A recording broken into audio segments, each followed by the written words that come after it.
Well, voters in several Washington counties are already casting their ballots in a special election. With only a few hours left to drop your ballot off, Apple Valley News Now's Dan Hansen breaks down the proposals and what they mean for you.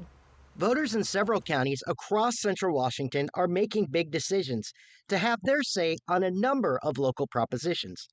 We start in Benton County, where Proposition 1 is on the ballot.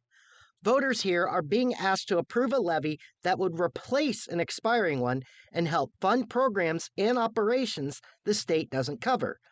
If it passes, homeowners would see a tax rate of $1.89 per $1,000 of assessed property value in 2026, raising around $1.66 million for the district. That rate would go up slightly to $1.99 in 2027.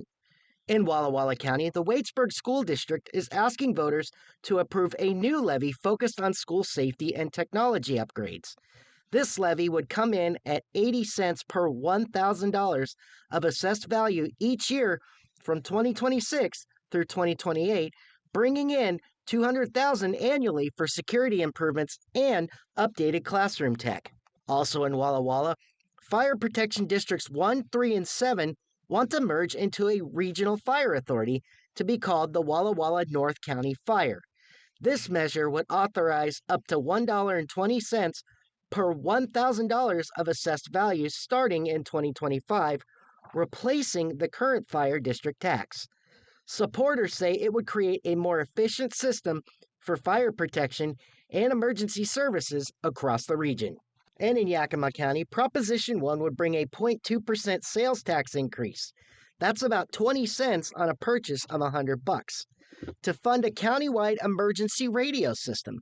Local law enforcement says the current system is outdated and limits communication between agencies. So what we're trying to do is figure out a way that the community can come together and fund a replacement for these systems that not only improves the coverage that we currently have within the county, but also builds redundancy and puts everybody in the county on one system. If approved, the proposition would raise $35 million to build a unified radio system that supporters say could save lives during major emergencies.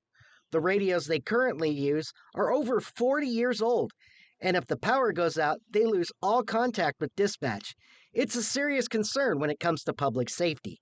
There are multiple areas of the city where our radios currently just do not provide adequate coverage. And so in those situations, we're pulling a cell phone out of our pocket and dialing up dispatch's number and then talking to them on a cell phone, which, as you can imagine, in an emergency, if I'm a firefighter or if I'm a police officer and I'm trying to deal with maybe a difficult person, dialing 911 to call 911 is probably not the most efficient thing or safest thing to be doing. Yakima County Auditor Charles Ross says April elections are rare and turnout is reflecting that. We mailed out 133,000 ballots, and as of right now, there's about 22,000 return. So that's about a 17% return, which is about as low as they go. Dan Hansen, Apple Valley News Now. Well, you can find election results as they come in throughout the evening on our website, applvalleynewsnow.com.